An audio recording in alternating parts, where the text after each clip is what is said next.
Kalau orang yang bawa e-hailing macam Grab tu, perlu ke tak perlu untuk apply lesen ni? Sebab dia consider sebagai public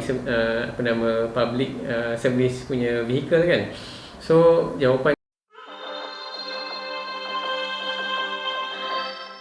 hari ini saya akan membincangkan topik berkenaan dengan lesen vocational dan masalah penglihatan. Okey, sebab mungkin ada daripada anda yang tak tahu apa itu lesen vocational. So lesen vocational ni sebenarnya adalah lesen yang membenarkan seseorang untuk memandu kenderaan perdagangan ataupun perkhidmatan awam. Okey, so kalau kita tengok dekat website JPJ ada beberapa jenis lesen lah. Satu adalah GDL, Good Driving License, ataupun PSV, Public Service Vehicle, dan juga Conductor lah.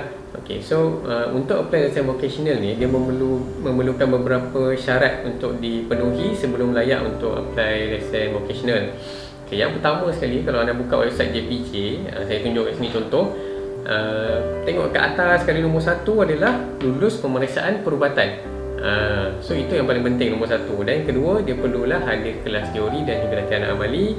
Yang ketiga, dah hadir mestilah kena lulus lah dia punya ujian teori dengan latihan amali.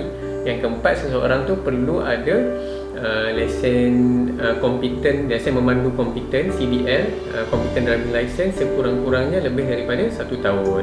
Okay, ini kriteria untuk apply lesen vocational.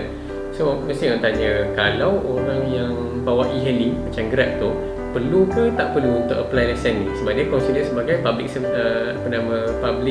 service punya vehicle kan. So jawapan dia perlu. Saya cek, kalau tak silap saya, sejak daripada 2019 memang e-hailing dah wajibkan dia punya pemandu untuk apply lesen PSV, Public Service Vehicle. Okey, so dalam pemeriksaan perubatan ada banyak part yang kita akan cek. Bukan mata saja, akan cek dia punya badan, keseluruhan badan lah. Cuma hari ni saya akan bincangkan masalah penglihatan. Okey, bila bila orang tu nak apply, dia akan pergi cek kesihatan dekat mana-mana klinik lah. So klinik tu detect macam ada masalah penglihatan yang memerlukan pemeriksaan lanjut daripada doktor mata. So dia akan rujuk kepada kita lah, doktor mata. So apa kriteria yang kita tengok? Ada beberapa kriteria, total semua sekali ada 5 kriteria lah.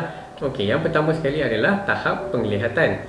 Okey, seseorang itu perlulah mempunyai penglihatan terbaik 6/12 ataupun lebih baik daripada itu pada kedua-dua mata. Penting kedua-dua mata, dengan ataupun tanpa bantuan alat. Sebab tu kalau anda dengar tadi saya cakap terbaik, maksud terbaik itu adalah kalau orang tu ada rabun, lepas dia pakai cermin mata ataupun contact lens, tahap penglihatan dia kena capai 6/12 ataupun lebih baik daripada itu. Dia akan tanya pula, kenapa 6/12? Apa maksud 6/12 tu? Okey, 6/12 tu, okey, anda tengok dekat sini, ini adalah contoh Snellen chart. Ini chart yang biasa kita pakai. Ada banyak lagi chart yang lain, tapi paling common Snellen chart ni. So dekat sini saya ada tulis 660, 636, 618. Okay, apa maksud dia? Maksud dia, okey, anda tengok paling atas sekali pada nombor atas tu 660 tu. Okey, kalau orang normal pada jarak 60 meter dia dah boleh nampak dah nombor tu. Tapi orang yang dia punya tahap penglihatan 660 saja ni, pada jarak 6 meter baru dia boleh nampak nombor atas tu. Sama juga macam yang bawah, contoh 618. Orang biasa, orang normal pada tahap jarak 18 meter dia boleh nampak dah nombor tu. Tapi orang yang ada tahap penglihatan 618 ni, pada jarak 6 meter baru dia boleh nampak nombor tu. So itulah maksudnya 6/12 tadi tu. Dan perasan tak tadi saya cakap kedua-dua mata. Okay, kenapa saya tekankan dua-dua mata? Ini adalah perbezaan orang yang nak apply sama ada lesen vocational ataupun lesen persendirian. Kalau orang yang nak apply lesen persendirian ni, even kalau mata sebelah dia buta, tapi mata sebelah lagi tu masih elok dan dia tak perlukan 6/12 pun, 6/15 dan ke atas dan lebih baik pun dah cukup dah untuk dia apply lesen persendirian. Maksudnya untuk bawa kereta sendiri lah, tak bawa orang lain untuk public transport. Okey, yang kedua adalah medan penglihatan. Medan penglihatan itu maksudnya seberapa luas kita nampak daripada bahagian kiri kanan, bahagian atas bawah ni, berapa banyak kita boleh nampak. Dan biasa kita akan test guna satu test yang biasa kita panggil sebagai Humphrey Visual Test. Ada banyak lagi test lain, tapi ni yang paling common kita buat. So dalam test ni anda perlu letakkan kepala dekat satu mesin macam dalam gambar ni. Okey, kita akan bagi beberapa stimulus gunakan lampu untuk kita tengok dekat area sini, untuk visual field belah sini anda nampak ke tak nampak. So hasil daripada test ni, ini adalah test result untuk orang normal. Nampak semua putih, elok je. Tapi kalau yang tak normal tu, macam test yang ini pula, nampak tak hitam-hitam semua tu? Okey, yang hitam-hitam semua tu adalah area yang orang tu tak nampak. Kenapa tak nampak? Dia banyak sebab lah, banyak penyakit yang boleh menyebabkan macam tu.